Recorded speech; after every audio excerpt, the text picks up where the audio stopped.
The US and Russia are still at each other's throats in a parallel universe. Since neither of them can afford a full-scale war, they have turned to spying. But the conventional spies have also aged and become simple to capture. As a result, the Russians have assembled a team of spies who are adept at seducing women. They locate their targets, flirt with them, have coitus with them, and then get the necessary data. It seems like the victims got a nice bargain. Russian ballet dancer Dominika Egorova, a well-known performer, is introduced in the first scene. She has been dancing and caring for her ailing mother since she was in her teens.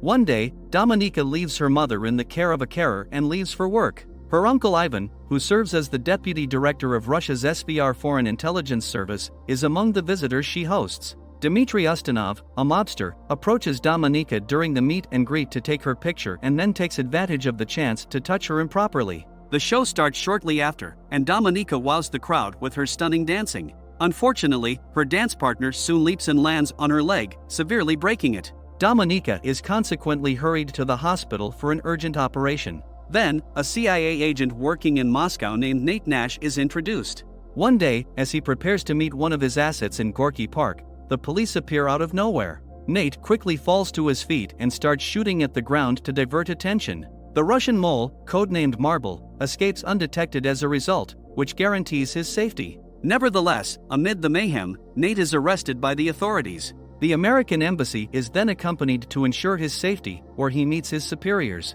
He is informed that Marble is secure but that he will be returned to the US. Owing to his error, Ivan pays a visit to General Vladimir Korchnoi and the SVR director the following day. They demonstrate video of Nate's encounter at Gorky Park and inform him that the unnamed person is their main focus. The action then returns to Dominika, who finds her leg now enclosed in a metal frame when she awakens in a hospital bed. When she learns she won't ever dance again, she is devastated. Dominika continues to use a cane to assist her walk even after months have passed. One day, she receives a visit from Uncle Ivan, who informs her that her successor has been found and that she would no longer receive any benefits from her employer. He therefore offers Dominika his assistance and requests that she contact him when she is ready. But before he leaves, he hands her an envelope containing private images of her replacement and her former dance partner, along with a taped discussion between them, which suggests that her partner purposely caused the accident so that his girlfriend could take her place. Dominika is incensed by this information, so she immediately heads to the theater to keep a watch on her ex-partner and his girlfriend.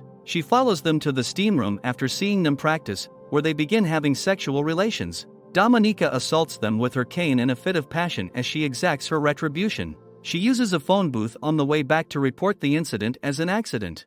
Whoops, after that? She now asks her uncle for assistance as her career is in tatters. He offers to help her, but only if she returns the favor. The SVR wants Dominika to befriend Dmitry, the already mentioned thug, in order to gain his trust and learn more about him. Dominika is apprehensive, but she is powerless since the cost of her mother's medical care is simply too great. That evening, Dominika arrives at the hotel where Dmitry is staying dressed exquisitely and makes her way to the bar in an effort to catch his attention. Dmitry approaches her as she anticipates and inquires how he may help. She says she wants to feel special again, and they leave Dmitry's guards outside and go into a private room.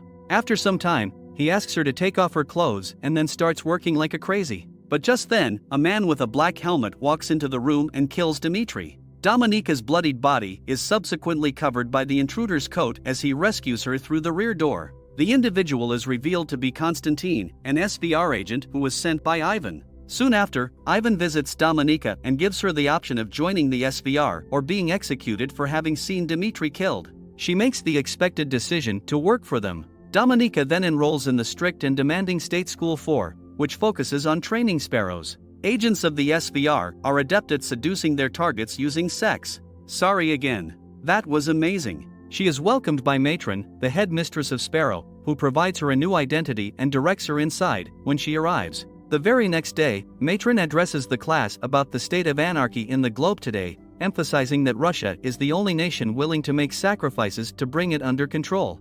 Additionally, she informs the students that their bodies now belong to the state and that they must complete any tasks given to them. The CIA panel chooses to suspend Nate for his error in Russia in the next scenario. Nate counters that since he has known Marble for years, no one else can be relied upon. Eventually, his pleading is heard, and he is granted another chance to prove himself. In order to get in touch with Marble again, Nate is then sent to Budapest, which is the closest big city. However, they are unaware that the SVR is keeping an eye on every move they make. Matron instructs the Sparrows on how to recognize what their target wants when they return to state school for. She asks them to identify their wants after displaying a number of images on television. Victor, a haughty student, answers the first question poorly, and Dominika corrects him. He is now everyone's laughingstock as a result of this. The second is accurately guessed by a different female student, who is then called to the front of the class. The female goes down on her knees to appease a guy, but she is powerless to do so. The pupils are asked to greet a group of troops who have just returned from battle the day after. A young man is chosen by Dominika, who then brings him to a secluded room where she makes him feel good. The other students and Matron later watch the performance. Matron remarks on Dominika's performance and notes that while her technique was sound, she still hasn't mastered the art of sacrificing oneself. Victor approaches Dominika after class and tries to assault her as she is in the shower. She does, however, courageously defend herself by striking him with a water tap. General Vladimir himself visits the school to look into this occurrence after it raises a major outcry. When Dominika is questioned about it, she says that she did it to serve the state rather than her fellow classmates. Vladimir observes as Matron calls Dominika to the front during the following lesson. Dominika is shown a photo of Victor via a CCTV camera, and the matron asks her to name his wishes. Victor is subsequently brought into the room, and Matron instructs Dominika to give him everything he requests. In an effort to persuade him to take her, our protagonist disrobes and crosses her legs while sitting on the table. Victor, who is yet afraid as a result of the past encounter, walks away without even touching her. Dominika then replies in response to Matron's query that he desires power. Vladimir is impressed by this and gives her a Budapest mission as a result. She has to win Nate's confidence before she can expose Marble's identity. While you're doing it, maybe kill a few more a-holes.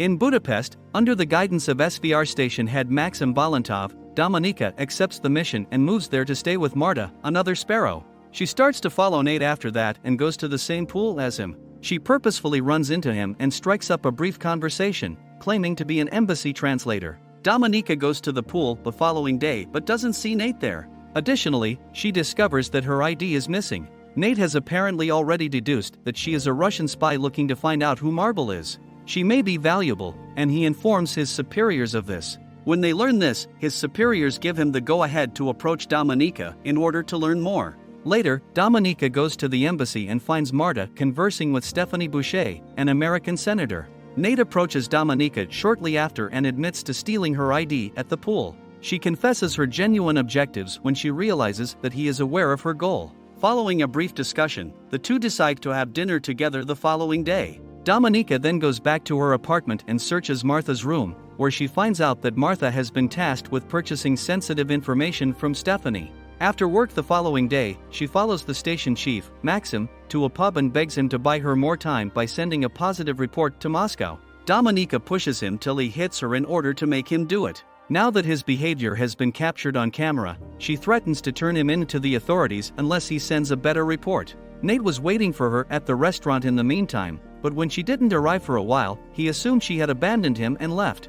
Dominika unexpectedly follows him to his home. He secretly allows her in after she rings the doorbell. Dominika cranks up the TV level to make sure they can't be overheard before asking Nate urgently how she located his apartment and what transpired in Gorky Park. She kisses him after getting the response, but he stops her and tells her to go home. The next day, Dominika receives an unexpected visit from Ivan, who wants to see how things are going with Nate. Under pressure to buy more time, Dominika fabricates a story and tells Ivan that she is also working on Stephanie's case with Martha but would need more funds. Ivan considers it for a moment before deciding to go. Dominika is able to peek at his passport secretly while he is getting his code in order to learn more about him. Later that evening, when Dominika gets home, she is horrified to discover Marta's dead body in the bathtub. The earlier SVR agent from earlier, Konstantin, reappears from behind and snatches her by the neck before she can even process what has happened. He continues by saying that people who divulge secrets suffer the consequences.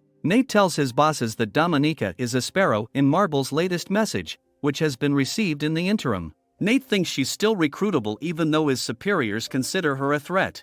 He invites Dominika to her flat the following evening and reveals that he is aware of her true identity. Dominika then tells her experience, stressing that her mother's safety is her primary concern. Nate then makes her an opportunity to work as a double agent for him in exchange for protection. Claudia queries if she can trust him after giving it some thought. He reassures her that she can, and they ultimately have a close relationship. Dominika meets with Nate's bosses in the morning, who put her through a lie detector exam to determine how trustworthy she is. Yes, sir, she is telling the truth. After passing the test, she begs for money and says she can pay Stephanie Boucher for information. Dominika and Maxim fly to London on Friday to meet Stephanie and complete the purchase. She stays in a hotel room that the CIA has prepared especially for her, complete with surveillance cameras and a set of secret discs that she may later exchange for the genuine ones. Soon after, Dominika approaches Stephanie at the hotel and says she's been sent by Marta. Stephanie has just arrived. Stephanie turns over the discs in exchange for the cash after she is persuaded.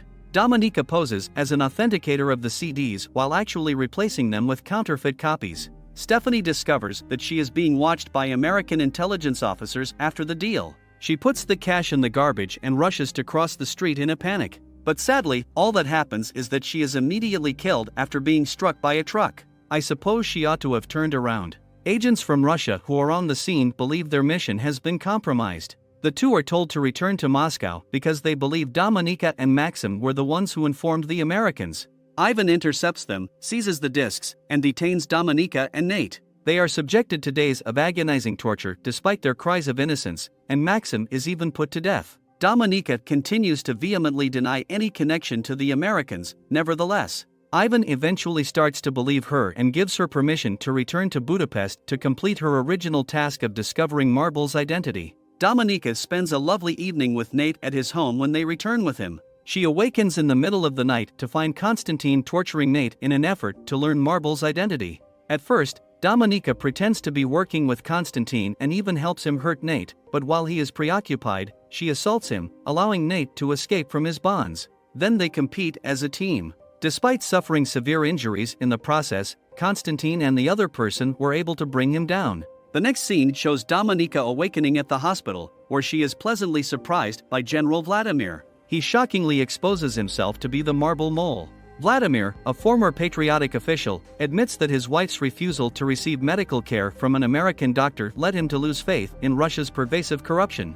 Vladimir gives Dominika the order to reveal him to Ivan out of fear that he will be discovered soon and his sacrifice will be in vain. She could take his position as a mole and become a national hero in the process. Dominika finds the concept ridiculous, but after much persuasion, she chooses to report herself to the police. She requests to speak with the Russian ambassador, and when she gets her wish, she says she knows who the mole is. She will, however, only divulge his name in return for her freedom. Following the conversation, a meeting to exchange information is planned for an airport. Nate is tasked with going with Dominika to verify who the mole is. He is really unhappy because he feels cheated and betrayed by Dominika's conduct. He feels taken advantage of. That's a lot of money. She is a surprise for him, though. Shortly after, the Russians approach them with the mole, whose face is revealed to be Ivan. It is revealed that Dominika had been inventing evidence to implicate her uncle ever since she arrived in Budapest and even accused him of being responsible for the failed trade in London. Ivan is the mole, Nate instantly affirms after being shocked.